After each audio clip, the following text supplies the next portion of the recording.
Bonsoir, bonsoir à tous et bonsoir d'être. Merci d'être venus aussi nombreux ce soir au Méliès pour cette séance, voilà, à un horaire inhabituel. On est très contents pour découvrir le film de Wagga Girls de Teresa Traoré d'Albergue, qui est présente, elle est avec nous.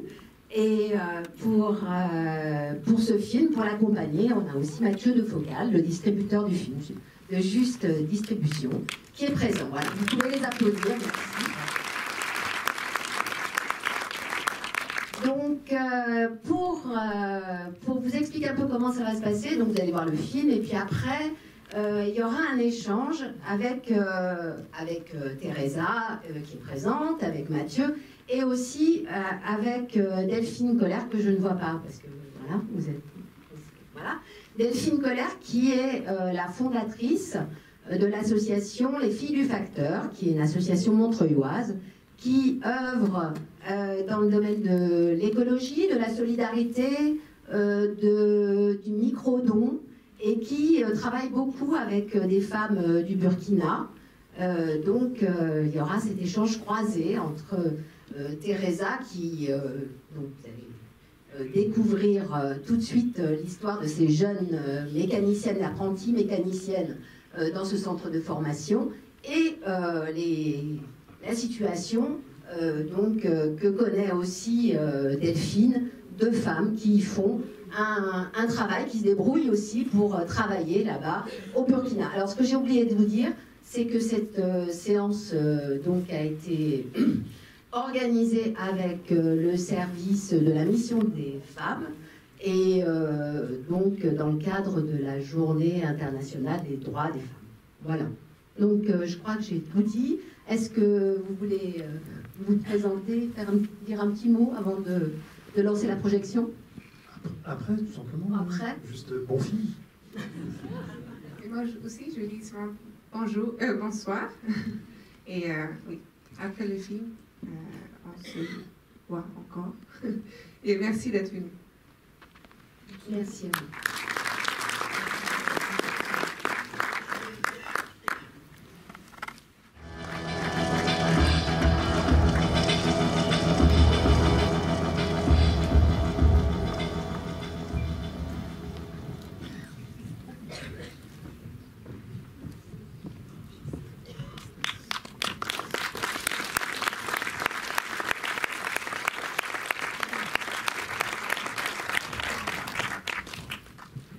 Par présentation, je ne sais pas si vous voulez dire quelque chose. Alors moi personnellement, je suis juste venu prendre des photos de l'événement. Voilà, mais je vous remercie de venir aussi nombreux. Et puis voilà, j'espère que vous avez voyagé au Burkina et que vous êtes trémoussé sur cette musique de Richard Traoré. Voilà, simplement. Donc moi je vais continuer donc l'échange. Je vais poser la première question, et donc déjà Teresa, vous Teresa, vous pouvez vous présenter, déjà dire d'où vous venez, votre parcours. Vous avez des questions. Oui. Ou si on veut commencer par... En fait, nous, on a distribué Wagga Girls parce qu'on a quand même beaucoup aimé Taxi Sisters. Je vais toucher quelques mots. Oui. J'ai fait un film qui s'appelle Taxi Sister il y a 7 ans. C'était mon premier court-métrage. Et ça a été filmé à Dakar. J'étais curieuse pour savoir pourquoi elle a fait le choix d'être une des 5 femmes qui conduit un taxi avec 5000 hommes. Donc c'était mon premier film. Il y avait quelqu'un qui avait vu ce film qui m'a parlé de cette école de mécaniciens pour des femmes. Et j'étais à Ouaga parce que ma mère elle est suédoise, mon père il est burkinabé. Donc j'ai vécu entre la Suède et Burkina Faso toute ma vie. Et j'étais à Ouaga et je suis devenue très curieuse. Et je n'y pensais pas de faire un film. Je voulais seulement rendre visite. Et je suis allée là et senti directement que je voulais rester. Parce que c'est une école très inspiring, inspirante.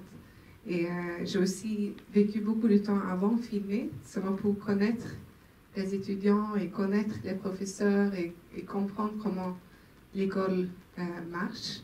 Et j'ai trouvé que c'était très intéressant que les filles dans la classe que vous avez vues, ils ont pas fait un choix nécessairement d'être mécanicien.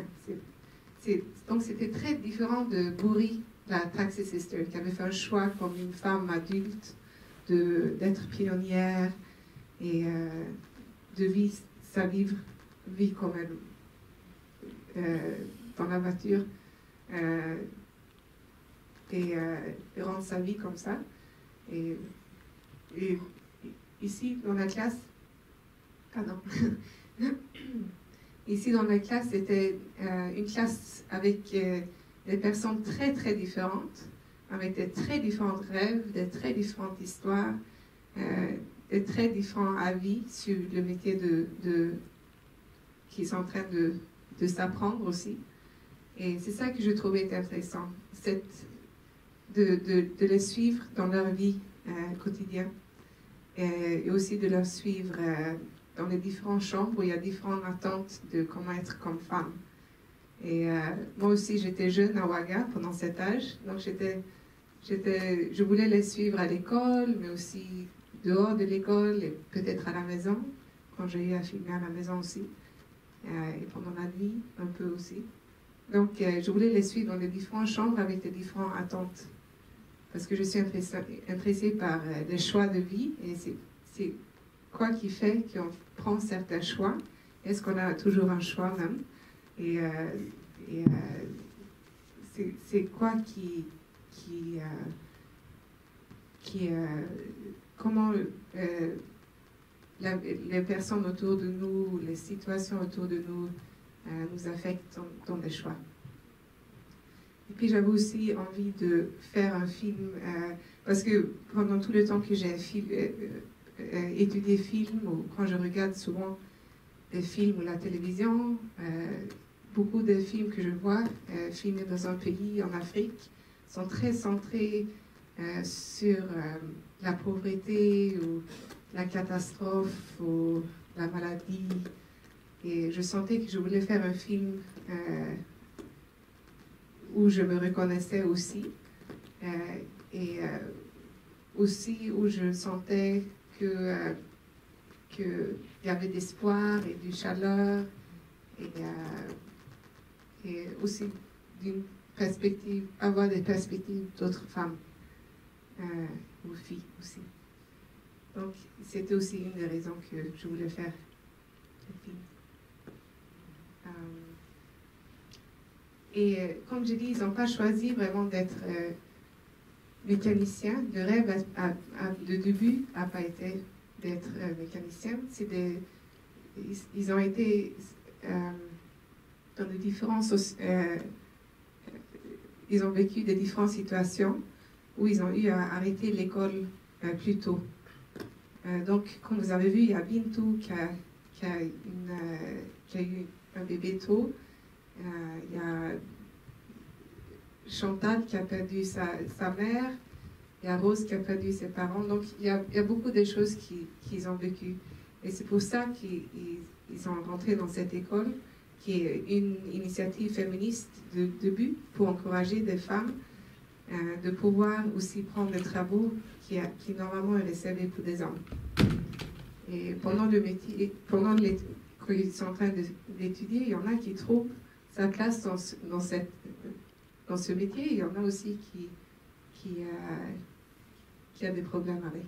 Donc, il y a dans les jeunes femmes qui ont été formées et qui sont arrivées à avoir le diplôme, il y en a combien qui actuellement travaillent comme mécaniciennes? Est-ce que vous avez suivi leur parcours après?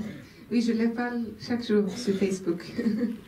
Et il y a la moitié de classe travaille dans des garages. Et il y a 3 dans la classe qui ont des bébés. Donc, ils sont à la maison avec des bébés maintenant. Et après, on va voir quel choix ils font. Oui, qu'est-ce qui se passe après. Mais la moitié travaillent dans des garages. est-ce qu'il y a dans cette école donc, des cours, on les suit un peu, les cours, l'enseignement qui est dispensé. Il y a des choses qui sont inattendues, mais c'est peut-être aussi tout un travail de prévention qui est fait dans l'école pour qu'elle puisse s'engager dans une vie active.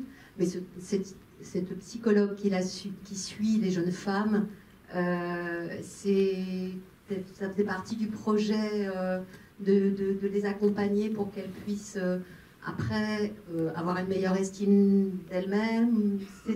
Quel était le sens de ce travail que mène la psychologue qui suit ces jeunes femmes? Oui, c'est important de dire qu'il n'y a pas de psychologue dans toutes les écoles au Burkina. Et donc c'est vraiment à cause que c'est une école sociale où les filles ont vécu beaucoup de choses avant de commencer l'école. Donc la psychologue est là pour aider, pour qu'ils ont quelqu'un à parler avec. Et s'ils sont coincés. Et donc c'est une initiative, c'est un peu sous l'égide de Sankara que cette école a été fondée, et il y en a plusieurs au Burkina. Oui. Et donc on s'imagine aussi que, et là je vais faire le lien avec ce que fait Delphine, donc avec l'association qui est à Montreuil. Donc on s'imagine bien que le travail de l'emploi des femmes et des jeunes est un souci pour le Burkina, et qu'il y a comme ça des économies qui sont nécessaires. Je pense que le travail de mécanicien, on en a parlé, est quelque chose où il y a des débouchés dans ce pays, parce qu'on recycle des voitures qui viennent d'Europe, et puis on les répare, et après on peut les utiliser en Afrique.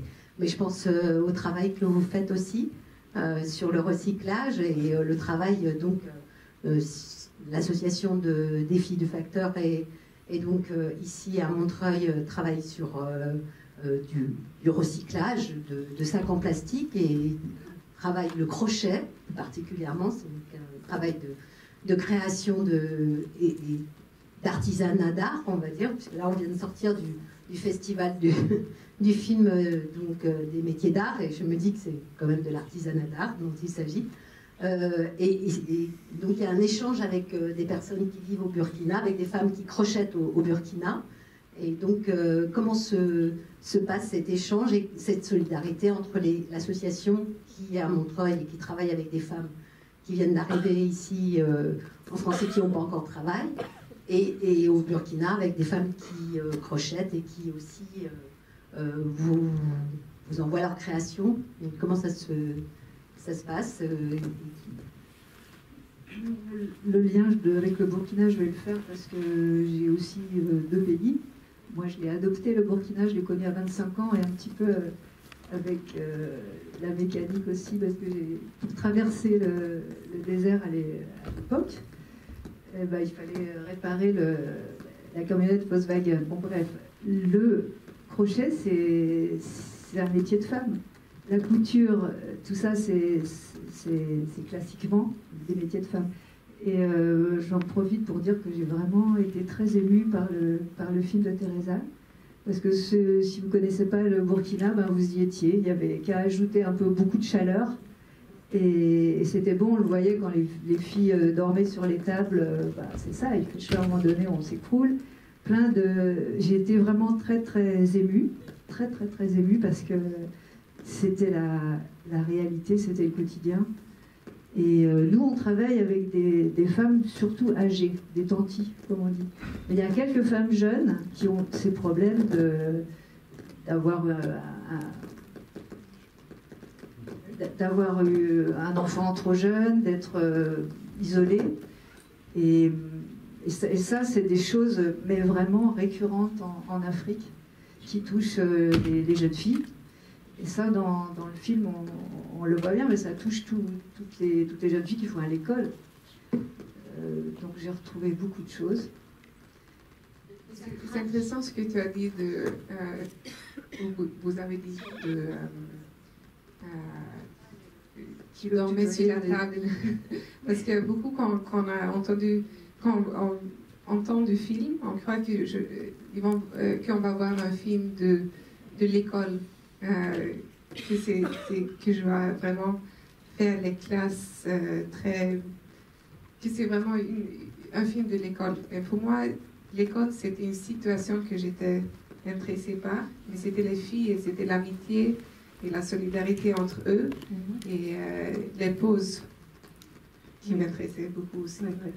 Donc, oui. Et nous, notre atelier, ça a été une école, les femmes, le crochet, ça s'apprend facilement, après ça se perfectionne jusqu'à quelque chose de très raffiné.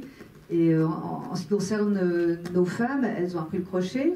Et après, c'était que du sac plastique noir. Après, on a fait intervenir le sac blanc. Et je leur ai dit, en voyant des petits bonnets avec des motifs musulmans, on les renverse, on fait des corbeilles, allez-y. Je vais 3 fois par an au Burkina Faso depuis le début du projet. Et quand je suis revenue, j'ai vu des choses magnifiques dont ces femmes sont devenues des créatrices. Mais c'est aussi ce groupement de femmes qui est comme une école, la solidarité entre elles, les bébés qui sont là au milieu, qui vont de tantille en tantille, il n'y a pas de crèche, toutes ces petites choses qui font les différences avec nous. Comment le prof parle, comment les élèves sont... J'ai vu plein de petites choses qu'on ne peut pas percevoir quand on n'y va pas, qu'on a du mal à raconter parce qu'il faut le vivre, et dans un documentaire comme celui qu'on a vu, moi j'étais là-bas, quoi. Et j'espère que c'est passé aussi, que tous ces petits détails-là, où je pense que vous les avez ressentis. Oui, bonsoir. Déjà, merci pour votre documentaire, parce que c'est vraiment très intéressant. Et notamment sur la question de l'émancipation des femmes, parce que je sais que c'était aussi une question qui portait beaucoup à l'époque de Thomas Sankara, qui avait beaucoup travaillé sur le fait de dire que les femmes aussi pouvaient s'en sortir, et que c'est aussi par rapport à ça que l'Afrique pouvait continuer à se développer. Et il y a une question qui est importante, c'est les enfants. Parce que dans le film, les femmes, elles se posent la question à savoir est-ce qu'il faut... Elles tombent enceintes, mais en même temps, il y en a qui disent qu'il ne faut pas tomber enceinte rapidement, mais elles le sont quand même. Donc, comment on arrive à travailler, comment on arrive à sortir de cette question d'avoir des enfants aussitôt? Parce que vous l'avez rappelé tout à l'heure, en Afrique, c'est quand même récurrent que les femmes aient des enfants assez tôt. Après, moi, sur la question aussi du travail qui est la mécanique, ici en France, on a la même problématique. La mécanique est réservée aux hommes. C'est un peu partout. C'est la force, c'est la physique, alors que les femmes, elles sont plus douces, elles doivent faire des métiers un peu plus dans le social, ou être secrétaire. Mais faire d'un métier d'homme, c'est plus compliqué à chaque fois. Et je trouve que ces femmes, elles sont très fortes, parce qu'elles vont au-delà des clichés qu'on peut avoir sur le travail masculin, féminin. Et donc, après, elles sont étudiantes, si j'ai compris. C'est pas du tout des actrices et des enseignantes. Ils sont entre 16 et 22 ans. D'accord. Ils sont des étudiantes. D'accord. Et c'est intéressant. Maintenant, il y a plusieurs questions déjà. Oui, mais c'est intéressant que tu demandes s'ils sont des actrices, parce que je travaille avec Second Takes. Donc, si on n'a pas eu la caméra déjà, j'ai demandé parfois est-ce que tu peux répéter? Ou est-ce que tu peux rentrer encore? Parce qu'on n'a pas eu quand tu as rentré. Et souvent, ils ont dit non, j'ai pas envie. Et parfois, on fait quand même. Mais... Donc c'est ça aussi peut-être qui peut sentir parfois. Mais j'ai jamais donné une phrase à dire ou j'allais pas demander de répéter quelque chose que tu n'as pas déjà dit. Donc, quand vous entendez, je ne suis pas vraiment capable à le faire. Elle parle mieux français que moi. Mais, donc peut-être c'est ça, mais aussi, je suis très influencée par la fiction. Je travaille très proche avec la photographe Iga. Avant même qu'on va filmer, on a développé une langue esthétique ensemble. Beaucoup, si on peut, filmer vite sur place. Et la musique, c'est mon père qui est un musicien burkinabé. que j'ai trouvé les chansons des années 70 que j'ai travaillé avec. Donc tous ces éléments, c'est des éléments de son, des éléments d'image, aussi comment dans le montage, qui sont très fictionnels. C'est pour ça aussi parfois, après le film, j'ai la question, mais qui est comédienne et qui est... mais y a pas de... Ils sont tous dans l'école. Et c'est vrai que cette école, c'est dans l'esprit de Thomas Sankara, qui a beaucoup fait des choses, non, il y a un meilleur mot, mais qui a fait beaucoup pour les femmes au Burkina. Et quand j'ai filmé ce film, il y avait Blaise Compaoré qui était le président, qui avait été pendant 27 ans le président. Et quand on a filmé le concert que vous avez vu avec Smokey, on sentait qu'il y avait quelque chose qui se passait dans le pays. Il est un des plus grands activistes et il questions, oui, il questionne le pouvoir et la corruption. Et on sentait que vraiment tout le monde commençait à vraiment parler beaucoup dessus. Il y avait quelque chose qui était vraiment en train de se passer. Et quelques mois plus tard, il y avait les grandes manifestations où le président, après 27 ans, a laissé le pouvoir. Et après, il y avait un an d'année de transition avant la première élection démocratique. La première élection, après très longtemps. C'est aussi la même année que les filles étaient dans leur dernière année à l'école. Donc eux aussi, ils étaient dans une transition dans leur vie. Donc j'ai fait, comme c'est le parallèle de transition, et toutes les transitions sont fragiles. Et j'ai choisi de ne pas rentrer trop dans la politique, parce qu'il y a plusieurs qui ont dit que maintenant quand ça se passe, il faut laisser l'école, il faut faire la politique, il faut montrer les démonstrations. Mais pour moi, c'était très important de rester avec les filles et montrer la politique, comment ça se passait dans leur vie, quand ils vont au concert, quand ils regardent la télévision, les panneaux, quand ils rentrent à l'école, sur la route, sur la radio. Donc c'est comme ça que j'ai choisi de aussi laisser la politique être dans le film, sans laisser la classe. Une dernière chose, je trouve que dans le documentaire, en fait, les filles, elles font peut-être un métier d'homme, mais elles ont quand même un côté très féminin. Entre les cheveux, la cuisine, s'occuper même des enfants. Il y a quand même la question aussi de la féminité qui est quand même présente aussi dans le film, quoi. Voilà. De responsabilité de femmes, en fait. Elles se retrouvent très jeunes avec des responsabilités. Elles sont étudiantes, mais ici, pour nous, elles sont très jeunes, mais elles ont aussi 16 et 22 ans. Oui. Mais je crois aussi que la question qui se pose, c'est... j'ai remarqué, parce que j'ai montré quand même le film un peu partout du monde, que tout le monde peut se reconnaître d'être jeune fille et de ne pas savoir exactement qui on est toujours ou ce qu'on veut toujours. Et beaucoup de questions qui se posent quand la vie t'arrive, un peu plus souvent quand on est jeune que plus tard. Et je crois que vraiment c'est des questions universelles, beaucoup qui se posent. Et c'est comme vous avez dit, c'est aussi le métier de taulière, c'est pas beaucoup de femmes qui fait en Suède non plus. Et c'est un grand problème qu'ils ont aussi en Suède. Donc c'est vraiment une école très progressive, in a way. Et même Taxi Sister que j'ai fait, j'ai montré ce film aux Taxi Sisters à Stockholm. Les femmes qui conduisent à Stockholm. Ils ont ri pendant 30 minutes. Et ils pleuraient, ils se reconnaissaient tellement. Donc c'est vraiment les femmes dans de différentes situations peuvent aussi reconnaître. Et dans la vie professionnelle de taxi, pour vraiment voir les mêmes situations dans leur vie aussi. Merci beaucoup. J'ai deux questions pour la réalisatrice et une question pour les filles du facteur. D'abord, merci beaucoup pour ce beau film. Je m'intéresse beaucoup aux films proches de documentaires et j'ai rarement vu un film comme ça très proche de où la fiction caresse le documentaire pour devenir une vraie histoire. Je l'ai vu comme un film de fiction en effet. Et je voulais savoir,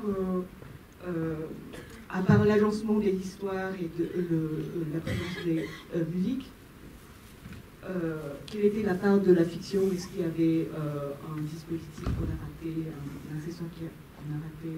À un moment donné, je me suis dit peut-être que c'est le bébé de Bintou que vous avez dû introduire pour finir l'histoire. C'était ma première question. Et la deuxième question... comment était la première question? Quelle était la part de fiction dans ce film? Dans les situations, il n'y avait pas de fiction. C'est plus que j'ai été inspirée par la fiction, dans l'esthétique ou la musique. Oui. Mais toutes les situations... Donc vous préférez qu'on nous parle de documentaire? Je crois que c'est un documentaire, mais il est tellement beau. Je ne suis pas très...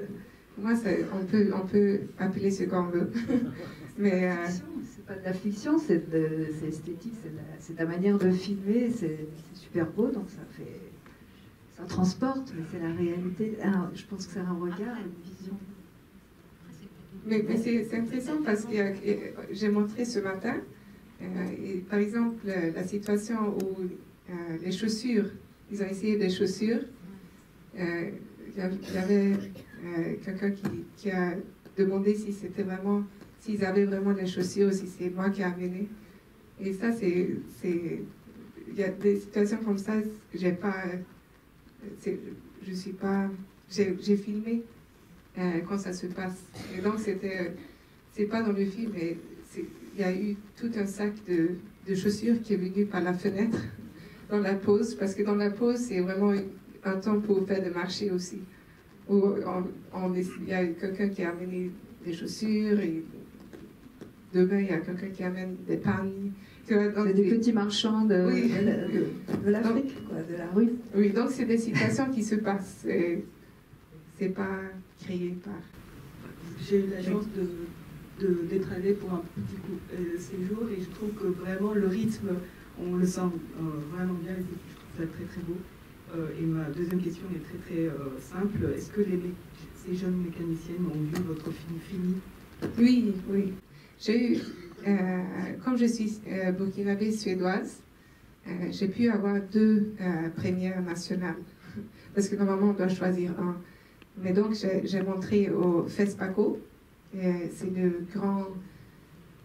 un des plus grands festivals africains qui est à Ouagadougou tous les 2 années. Donc, j'ai montré l'année dernière, j'avais le première de film avec toutes les filles. Et on est allé voir. Et je voulais les montrer avant, parce que je les ai dit que vraiment il y a des moments intimes. Je suis la psychologue et je veux vraiment que vous disiez que c'est OK. Parce que s'il y a un de vous qui ne veut pas, donc je ne veux pas le montrer. Et on s'est vu, et on devait regarder le film. Et puis, on s'est vu, mais ils ne voulaient pas voir le film. Parce qu'ils ont dit que non, c'est mieux ça donne du chance de voir le film ensemble sur la grande journée, sur le grand première. Donc moi, j'étais très nerveuse parce que je ne savais pas comment... je savais qu'il y avait des moments dans le film qui étaient très intimes. Ils ont beaucoup aimé. Mais ils ont aussi demandé pourquoi tu as coupé tellement... Pourquoi c'est pas plus lent? Et pourquoi ça, c'est pas dans le film aussi? Il y avait beaucoup de citations qu'ils auraient aimé que j'avais ajoutées. Mais... J'ai une petite question pour l'association des filles du Facteur. Par pur hasard, je ne savais pas que vous serez là. Je m'étais renseignée sur votre association. C'est vraiment une très belle démarche. Et je voulais savoir si tous les sacs venaient de France. Tous les sacs en plastique. Il y en a là-bas. Il y en a là-bas. Enfin, ça, c'est un vaste sujet. Il n'y en a plus beaucoup en France. On en mettait de toutes les couleurs dans nos valises, etc. Mais maintenant, il est interdit, il est gros. Bref, on est en train de se reconvertir. Là-bas, c'est un peu dramatique, mais je veux en parler quand même. Le sac oxodégradable, c'est-à-dire qu'il va se transformer en petites particules et en poussières qui vont polluer l'environnement, a remplacé le sac qui polluait. Donc voilà, c'est un sujet environnemental grave, mais c'est peut-être pas le moment d'en parler. Bonsoir. Merci beaucoup pour ce très beau documentaire. Je voudrais savoir si... J'ai deux petites questions. La première, c'est est-ce que vous avez déjà lu la bande dessinée qui s'appelle Les culottés? Non. Alors je vous la recommande en 2 volumes. Les culottés 1, les culottés 2, c'est une merveille sur des femmes qui ont toutes dépassé les clivages et qui ont toutes fait bouger les lignes. Et la deuxième question, c'est pourquoi est-ce qu'il y a un casting? J'ai vu marquer casting, et à partir du moment où c'est un documentaire, je n'ai pas compris pourquoi il y avait marqué casting. C'est un manque de connaissance de ma part, mais... casting? Ah, au générique, j'ai vu, il m'a semblé voir marqué casting en début de générique. Ah bon? Ah d'accord, c'est juste... Ah oui, ok. D'accord, mais... Non, j'ai pas eu un casting. Oui. Mais j'ai passé... C'est intéressant quand même parce que comme j'ai passé beaucoup de temps à l'école, j'ai passé aussi beaucoup de temps dans les différentes classes. Et cette classe, j'ai senti que je voulais rester dedans parce qu'ils n'étaient pas du tout impressionnés, pas du tout intéressés par... They were like, OK, you can film. Mais pourquoi tu veux filmer? Parce qu'il n'y a rien qui se passe. Et puis, j'ai montré le film que j'avais fait avant parce que je voulais aussi qu'ils allaient voir comment j'utilise les images, comment je fais ma langue de film, de cinéma, pour aussi avoir qu'ils acceptent aussi mon rôle comme réalisatrice aussi. Mais ils étaient un peu, au début aussi, ils se demandaient un peu, mais tu es pas vieille, mais tu n'es pas jeune. Tu es burkinabé, mais tu es quand même un peu claire et en Suède. Et tu vois, et puis tu es là assis avec nous, mais après tu marches avec tu parles avec les professeurs et même les directeurs. Est-ce qu'on peut vraiment parler de n'importe quoi? Après tu marches, tu prends une promenade avec le professeur. Donc ça a pris aussi un peu du temps qu'ils ont remarqué que vraiment il faut avoir confiance. Et aussi je les ai promis que je ne vais pas finir le film avant qu'ils sont finis de l'école. Oui, ils ont sorti de l'école aussi. Ils me testaient beaucoup. Demain, tu viens à quelle heure? Je dis 10 heures. Quand je viens, elle est venue à 10 heures. Donc, on est devenus très très proches. Qu'est-ce qui était le plus dur pour ces jeunes femmes, en fait, c'était le regard ou peut-être par rapport à leur formation et au choix qu'elles avaient fait, ou pas forcément, puisque c'était plutôt par défaut. En tout cas, qu'est-ce qui était le plus dur pour elles pour se réaliser après en tant que mécanicienne? Est-ce que c'était le regard de l'entourage ou est-ce que c'était les difficultés après de trouver un emploi ou voir un moment cette garagiste qui est assez formidable, qui travaille et qui reçoit une jeune qui veut faire un stage ou travailler tout de suite dans son garage. Et en fait, qu'est-ce qui est le plus difficile en fait pour continuer à exercer ce métier actuellement?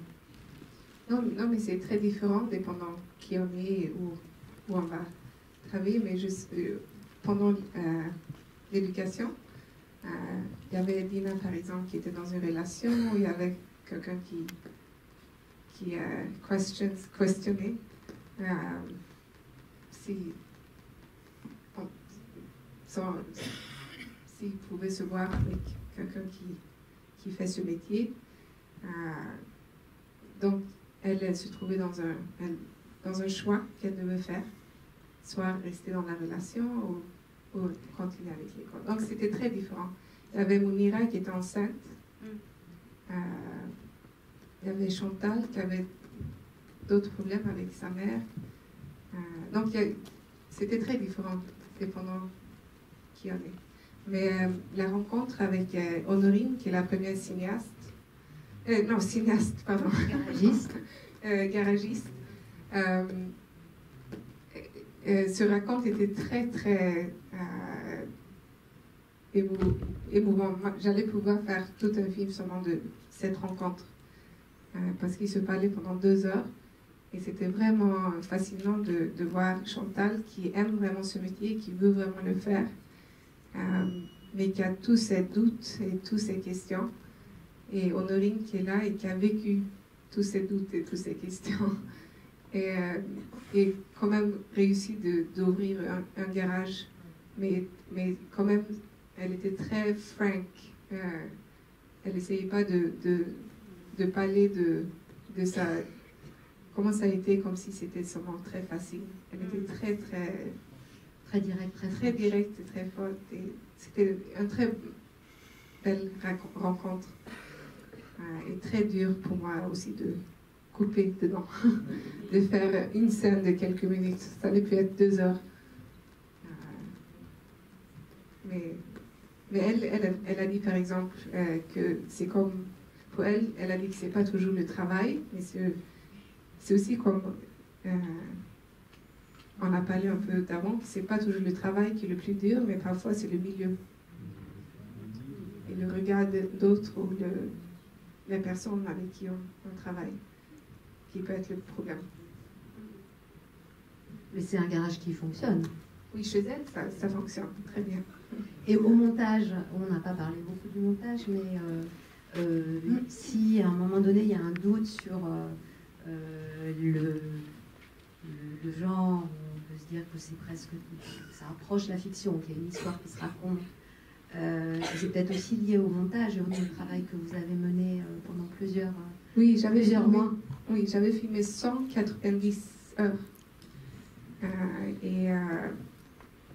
Et ça a pris beaucoup de temps pour le montage. Parce que je voulais faire un film de chorale, donc, où il y avait différents... Maintenant, comme il y a beaucoup de caractères, ça prend beaucoup de temps à trouver un rythme qui marche et pouvoir trouver. Donc ça nous a pris beaucoup de temps et à un moment donné, on a essayé de filmer, de focus, de nous centrer plus sur Chantal. Mais après, je suis revenue à l'idée originale, que je voulais faire un film de la classe. J'ai été très frappée dans ce film par une chose. Je l'ai vu comme une fiction, votre film. Je n'ai pas du tout vu comme un documentaire. Je crois que ce qui m'a amené à le voir comme de la fiction, c'est la douceur permanente. Alors, est-ce que c'est votre parti pris? Je veux dire que le montage, j'imagine qu'il joue beaucoup pour que tout se passe dans cette douceur, parce que même la façon de filmer la ville, de filmer l'urbain, se fait dans la douceur. Donc je me dis, c'est pas la vie, c'est pas possible. Non, mais je crois que c'est intéressant parce que beaucoup de gens, quand on parle de documentaire, il y en a qui ont des idées d'objectivité Et je ne crois pas que c'est possible presque. Donc c'est vraiment, c'est ma réalité. C'est moi qui ai fait les choix, et le photographe, et les personnes que j'ai travaillé avec aussi, bien sûr, qui a fait les choix des photos, de son, de montage, pour créer une nouvelle dimension de réalité que moi je trouve correspond dans donc c'est pas la vie, c'est pas objectif, merci. Ce que je vois, parce qu'on s'est connus un petit peu avant, et ce que je peux me permettre de dire, c'est qu'il y a beaucoup de pudeur. Cette douceur, je crois que venant de toi, je dirais que c'est de la pudeur. Parce que la vie est dure là-bas. C'est vrai que les embouteillages... Pudeur, ça veut dire Hein? Pudeur? Pudeur. En anglais. What is pudeur en anglais? Voilà. Tu vois, l'entrée en matière, les embouteillages de Ouaga, la chaleur, la poussière, mais c'est grave. Il faut savoir qu'il y a un accident par jour, c'est vraiment, les gens conduisent n'importe comment, c'est terriblement grave. Tu le sais, ça. Je pense que c'est un peu comme un migrant qui vient en France, il va revenir au pays, il ne va pas raconter la réalité. Mais quelque part, je sais pas comment Ça, dire. c'est une réalité aussi. C'est ce que je veux dire. C'est pas la réalité. Toi, Parce qu'il y a plein de vision. réalités. Et pour moi, Oui. dans ce film, c'était la réalité. Pardon? Je peux continuer. Par exemple, quand la fille se sent pas bien parce qu'en fait, elle est tombée enceinte. Quand elle se sent pas, elle demande à pas travailler, etc. Elle se met à côté. Et moi, j'ai tout de suite, je me suis dit, tiens, elle est juste malade, elle a peut-être ses règles. En fait, bon, moi, depuis, avec mon association de femmes, Autonomie des femmes, comment je connais la femme africaine, et si j'ai choisi l'Afrique, c'est parce que j'ai des choses à dire, à plaider, à faire connaître sur l'Afrique, c'est comme ça. Un métier d'homme, de mécanicien, pour une femme, ça va être différent. Elle va tomber enceinte, elle va être sollicitée comme quand elle est étudiante. Après, chaque mois, elle va plus ou moins souffrir, mais ça, on ne dit pas, faut mieux pas, on n'en parle pas. Après, bon, la ménopause, c'est plus loin après, mais ces douleurs de femme, on en parle parce qu'on est dans les moments des choses de femmes, mais il y a l'Afrique, il y a la femme africaine, il y a des choses difficiles, et je sais que tu les connais, et je pense que c'est de la pudeur. Mais les embouts, ce qu'on voit, les motos, tout ça, c'était beau ce qu'on a vu. Moi, ça m'a ému parce que quand on aime l'Afrique, même avec ces douleurs, on est découragé, on repart et on retourne. On a dit tout à l'heure, c'est des allers-retours parce que c'est dur à vivre, mais on y revient toujours. Et on n'ose pas trop le faire passer, mais vous avez, en fait, il faut voir, il faut aller sur place peut-être. En tout cas, il ne faut pas s'éloigner de l'Afrique. C'est-à-dire que tout est fait, le terrorisme, tout ça, tout est fait pour que ça fait peur. Moi, je vois dans ma propre famille, on dit attention, le Burkina, nana. Bon, on est loin, il y a les fakes, là, les fausses nouvelles et tout ça, il y a toutes ces choses-là. Et bon, voilà, j'ai un peu dit des choses en vrac, mais comme on partage le Burkina et que je trouve que tu es très sensible et délicate, mais que tu as tellement bien parlé. Moi, j'ai eu beaucoup de... J'ai été au bord des larmes hein, quand j'ai vu ton film, qui est un film vrai, mais avec de l'esthétisme pour calmer... C'est ce que je veux dire, que c'est pas objectif quand on fait un film. Même si on a choisi de seulement faire...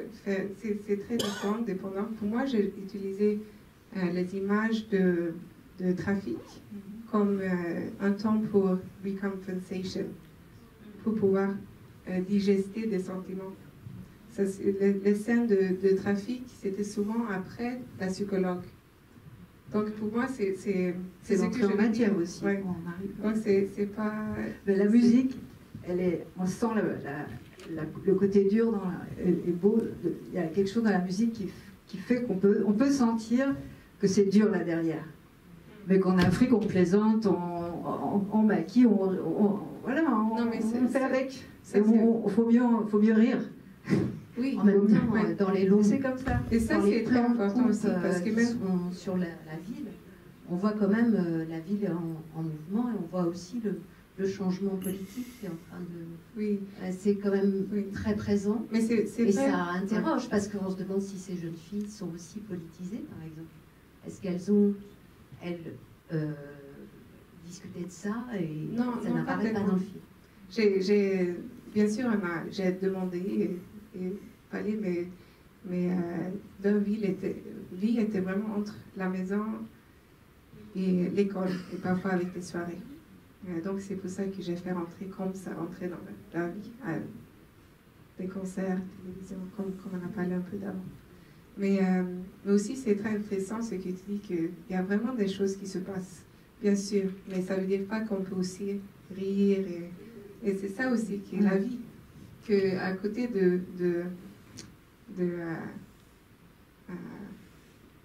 des choses très dures, il y a aussi l'autre côté. Parce que tu es... Oui, et c'est aussi comme ça que j'ai choisi de faire dans le film, que je voulais que, même s'il y a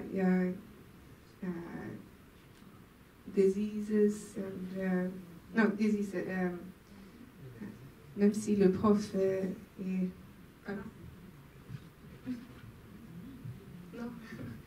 Non, que le professeur est décidé. Par exemple, il y a des différentes façons où j'allais pu montrer ça dans le film.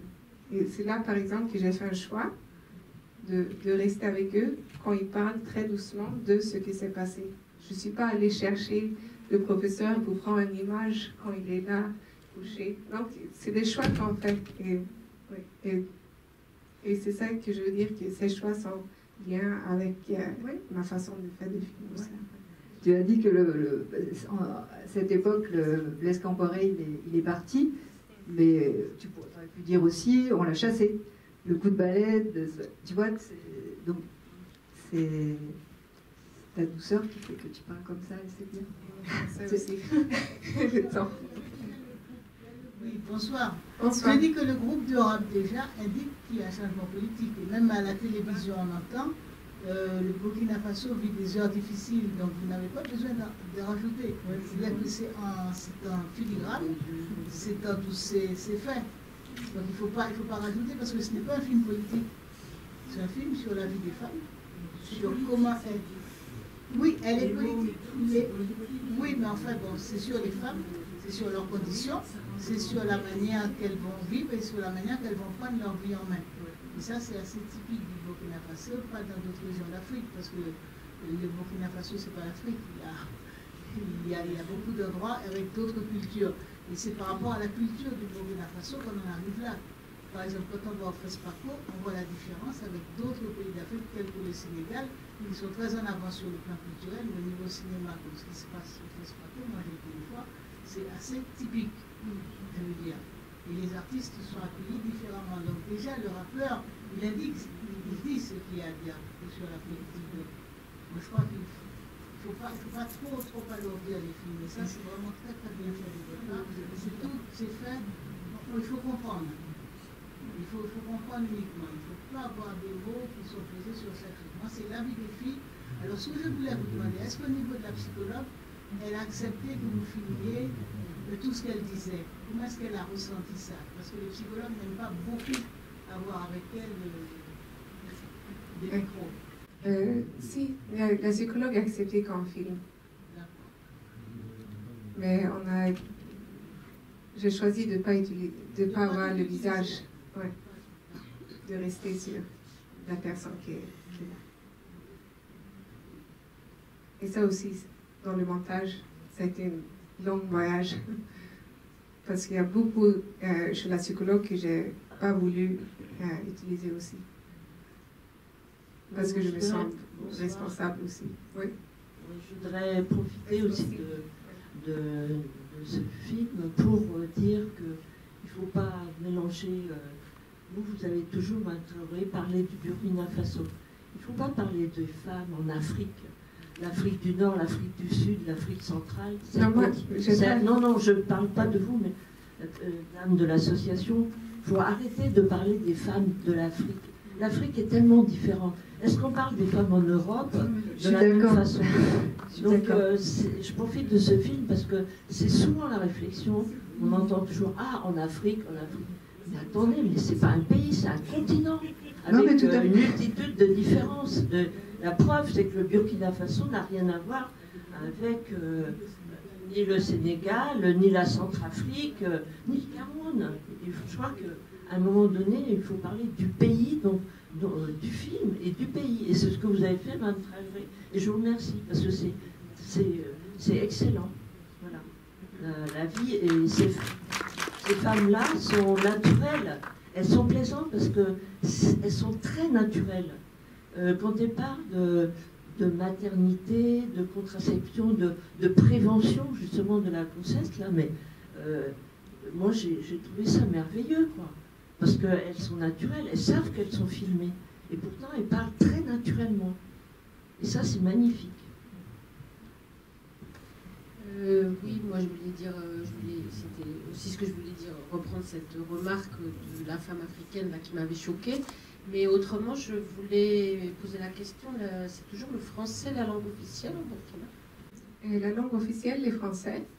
Mais après, il y a Mori, qui est la plus grande langue à Ouaga, et Dula, à Bobo. Donc, dans la classe, il y a beaucoup de langues. La langue officielle dans l'école, c'est français. Mais tout l'enseignement se fait en français. Il y a plein de langues. Je voulais juste savoir si elles étaient payées pendant leurs 3 années de stage. C'est une question. Oui, oui. Elles reçoivent quelque chose. Yeah, oui. D'accord, merci. C'est des stages payés. Et ce n'est pas tous les garages qui acceptent des filles. Où ils étaient, c'était dans un garage qui a accepté, qui a contact aussi avec l'école. Une dernière question. On peut peut-être aussi dire, Teresa, vous avez réalisé un film, un court-métrage juste après, et donc qui encore donne la parole aux femmes. Attends, je dois te demander, parce que maintenant je dis que ce n'est pas tous les garages qui acceptent les filles, et ce n'est pas nécessairement vrai, mais ce n'est pas tous les garages qui veulent travailler avec ces filles, cette école, où il y a des... Parce que c'est eux qui organisent les stages. C'est comme donc, les si on n'est formations pas dans cette d'alternance. école, il n'y a pas beaucoup de filles qui vont demain. Donc, ça existe aussi en France, on a les je entreprises sentais que je voulais qui clarifier. reçoivent des stagiaires. Et donc voilà, le travail le nouveau film que tu viens de réaliser et qui est sorti déjà, qui a obtenu un prix, je crois. Donc un court-métrage sur oui, c'est donne à nouveau la parole à une femme. Oui, sur la femme de l'ambassadeur française à Ouagadougou. C'est un film très silencieux et qu'il s'agit de différents stages de pouvoir. Donc c'est ça. L'ambassadrice n'est plus et c'est sur pas, place. C'est pas un film c'est pas un portrait sur elle, c'est plus un portrait sur sa situation. Mais où il y a aussi des commentaires de post-colonialisme, de féminisme, de racisme. C'est beaucoup de levels of power. Est-ce qu'on peut le voir quelque part? Oui, bientôt, j'espère. Est-ce que ces jeunes mécaniciennes sont payées pareil que les hommes mécaniciens dans les vrais garages? Oui, je crois. Ce que j'ai entendu, ça a été comme ça. Et je n'ai pas demandé tout le monde. Donc, ils sont très en avance au Burkina et sur l'égalité des salaires par rapport à ce qui se passe ici. C'est voilà, où on est encore en train de militer pour avoir une égalité des salaires. Ce sont des métiers et des emplois non, mais équivalents. c'est pas tous les métiers. Ouais. Ah bon. Bien, je remercie Teresa. Oui, merci d'être venue. Merci d'être et j'espère revoir le prochain court-métrage, pourquoi pas, ici. Et puis merci à Delphine Colère aussi. Et puis j'espère que vous irez voir sur son site, sur le site de l'association des filles du facteur, le travail, et peut-être que vous avez besoin d'aide. Oui. Et un regard aussi. Voilà. Merci à tous. Merci.